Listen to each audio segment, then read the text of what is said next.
In this section, we're going to be discussing the library of functions. Functions have many different graphs, and we're going to be investigating all the different types of graphs that a function can be.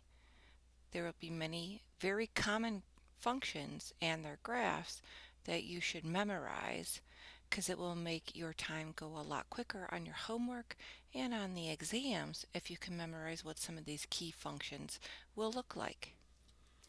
But of course, as we go through this, I'll show you how to graph them without memorization, so you always have a plan B. But it does take quite a bit of time to plot these graphs without memorizing them. So it is always strongly suggested to memorize them if possible. The first graph we're going to look at is the function f of x equals the square root of x.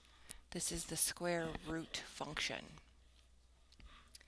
In the square root function, we're going to graph what this looks like by using the most elementary way of graphing, which is plotting points. So we're going to plot some points and find out what this graph looks like. Recall that f of x is the same thing as y, so this says y equals square root of x, and so I've replaced that right here. So in this column we'll put x, and in this column we'll put y, and then the point that the x and y creates. So I'm going to pick some points that I know will work out nicely and avoid us with some fractions. I'll even do some negative ones. It certainly does not matter which x you plug in, but I'm picking ones that I know will come out to nice whole numbers. So what I'm going to do is I'm going to plug in 0 in for x right here. And when I take the square root of 0, you'll see that y equals square root of 0, and obviously square root of 0 is, in fact, 0. So I'm going to have a point at 0, 0.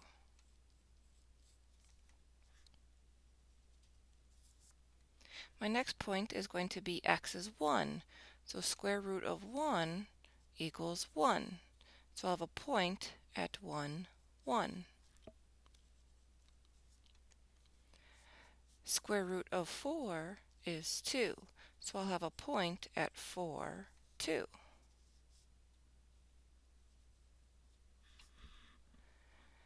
If x is 9, square root of 9 is 3, so I'll have a point at 9, 3.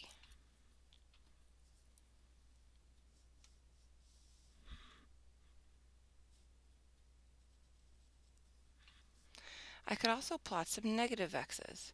In fact, if I plot negative x, I could put negative 1 underneath the radical, and square root of negative 1 is an undefined answer.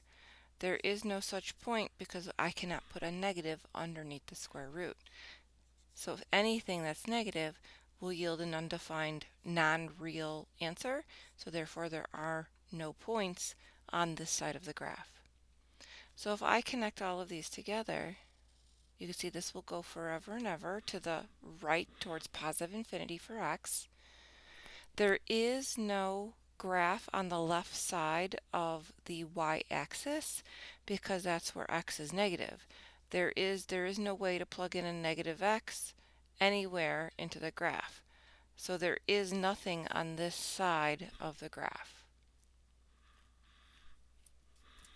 Now by looking at this graph, let's answer a few questions down below. It says that the x-intercept of the square root function is what? Well, you can look here and the x-intercept is at the origin. The function has the following symmetry. Well, it certainly does not have y-axis symmetry. It certainly does not have x-axis symmetry. And it certainly does not have origin symmetry. So therefore it has no symmetry at all. Now let's look at where the graph is increasing and decreasing. Increasing means that the graph is going up. As I move to the right, the graph is going up. So starting from here, this graph is going up, up, up, up. It is continually increasing over this whole domain. So when we discuss where the graph is increasing, we give the x's for where that interval occurs. It is increasing from an x of 0 to an x of infinity. So it is increasing over the interval 0 to infinity. Notice that this graph is never decreasing, which means it's going down in a downward fashion with a negative slope. So it is never decreasing, so we would put never. The domain is all x's possible. X does not start in negative because there is no point of my graph over here. The first place I see an x is at 0, and 0 would be included since it is a point, and x has a possible value from 0 all the way to positive infinity. Please note that 0 is included in the domain since it is a point, but it is never included in the interval since you don't know at this point whether it was starting from the decreasing or the increasing part of the function. So we never include the endpoints in our increasing and decreasing intervals, but we do include them as a point in the domain. Now the range is the set of all y variables. Y, the first place you see y is at 0, and then it goes up to positive infinity. So we include 0 to positive infinity. And these will always be the truth. You will always have the same characteristics for every square root function. So again, this picture is something that I would recall easily. If you can remember that every square root of x will always look like this picture. So now let's look at what this would look like if we do the cubed root function. So the only thing we changed was the index. So up in this example up here, it was the square root where the index right here was a 2. Now we're looking where the index is a 3, so a cubed root. So again, let's plot some points, and I'm going to put x's in there that I know will come out to nice whole numbers. So I'm going to do 0, 1, 8, and I'll do -1 and -8. So if I plug in 0 for x, I have the square root of 0, which is 0. So it looks like it's starting at the same point that my square root function did up here. If I plug in 1 for x, I have the cubed root of 1, which is 1. So I have a point at 1, 1. So far the graphs look the same. If I plug in 8, the cubed root of 8 is 2. So I have a point at 8, 2. Very similar. Maybe a little more compressed, but it's definitely doing the same thing that the graph above was doing. Let's look at the negative values now. Let's see if those are possible. Cubed root of -1. This is not undefined like it was in the square root because I actually do have a cubed root of a negative number, which is in fact -1. See, -1 to the third power is in fact -1. So we can put negatives under odd roots. We just couldn't put them underneath the even ones as above in the original example.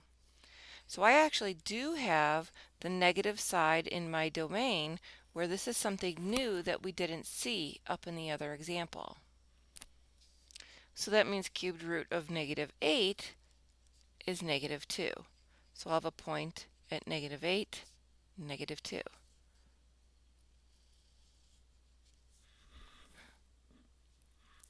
So looking at this graph, we can answer some of the characteristics about this graph.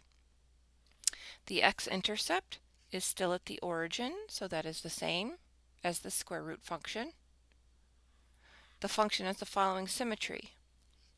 It does not have y-axis symmetry.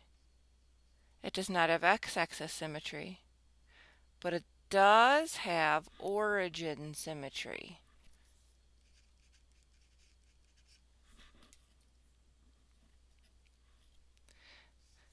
It is increasing starting from the left. As I walk towards the right, this graph is going up, up, up, up, up, up, up, continues to go up.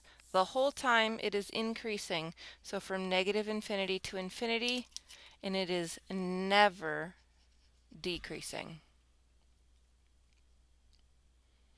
The domain is all x's from negative infinity to positive infinity. The range starts at negative infinity because this graph actually does go down forever and ever and ever.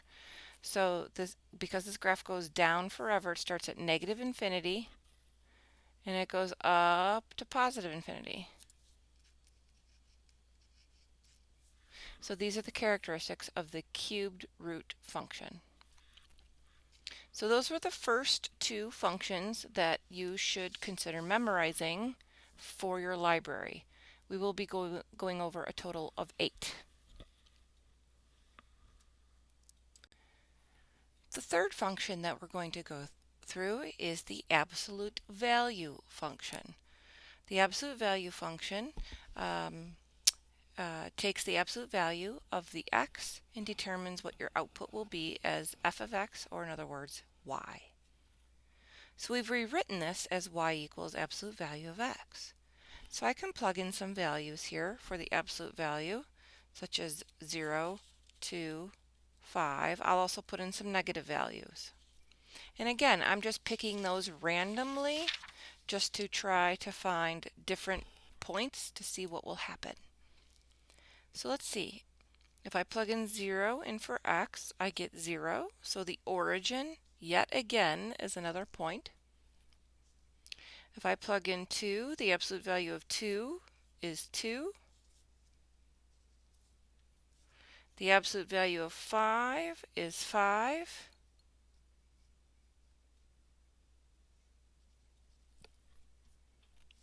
The absolute value of negative 2 is 2.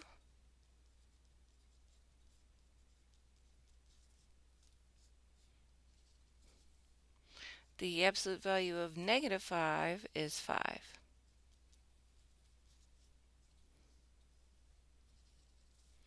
So this is going to be a V.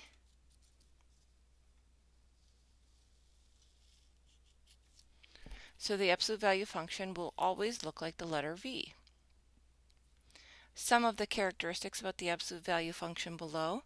The x-intercept you could see is located at the origin.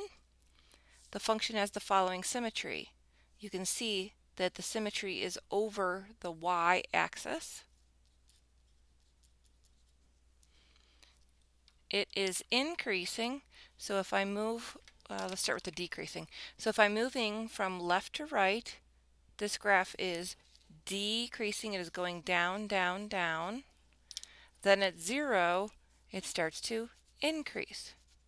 So it is increasing over the interval from 0 to infinity. So from here to infinity, it is increasing. It is decreasing from negative infinity to 0.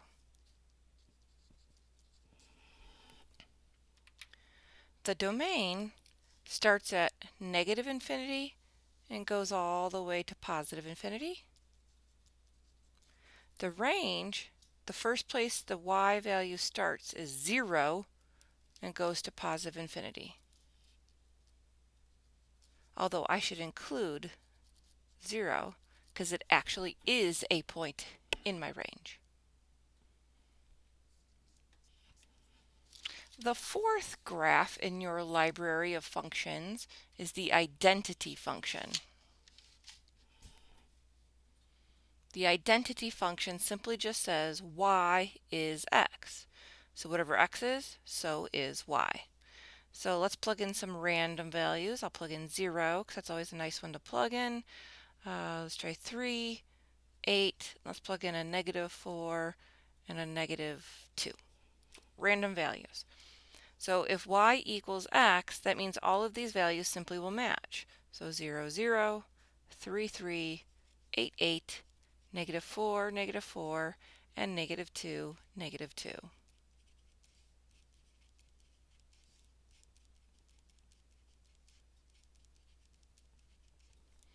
So let's plot these points. 0, 0, 3, 3, 8, 8, negative 4, negative 4, and negative 2, negative 2. Oh, so it's a straight line.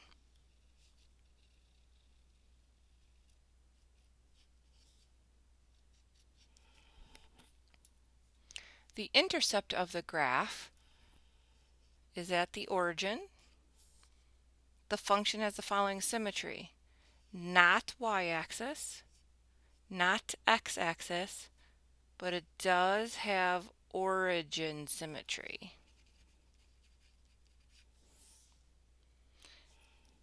If I'm moving from left to right up this graph, you can see that it is increasing. I'm moving up, up, up, up the graph. So it is increasing over the whole interval from negative infinity to infinity, and it is never decreasing. The domain starts at negative infinity, goes to positive infinity. The range starts at negative infinity and goes to positive infinity.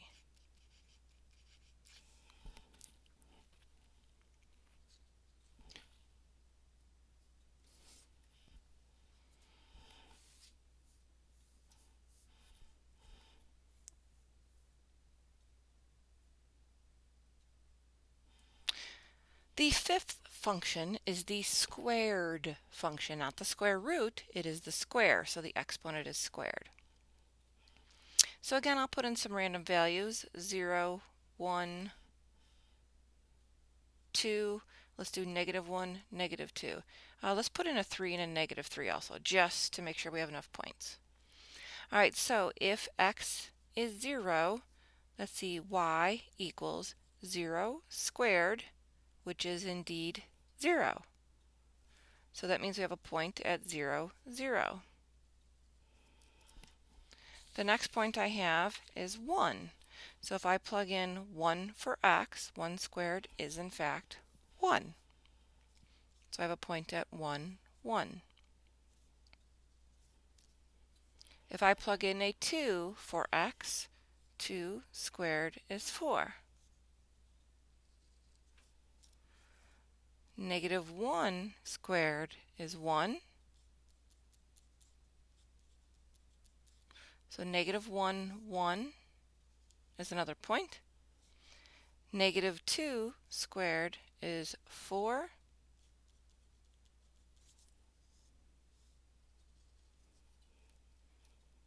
And I did 2 more just to be sure. I also did 3 squared is 9.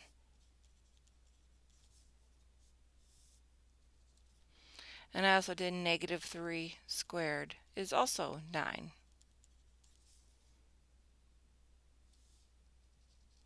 So it's pretty clear that this is going to be a parabola, which is a U-shape.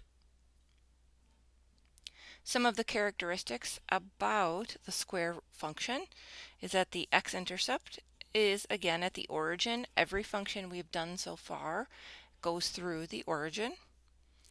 The function has y-axis symmetry. When I'm moving from the left to the right, the graph is decreasing.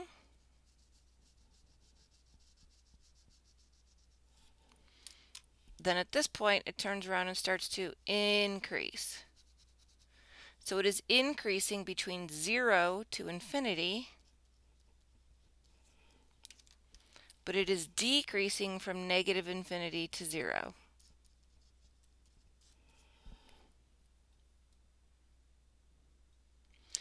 The domain goes from negative infinity to positive infinity because this graph goes forever and ever and ever and ever, so it'll go from negative infinity to positive infinity.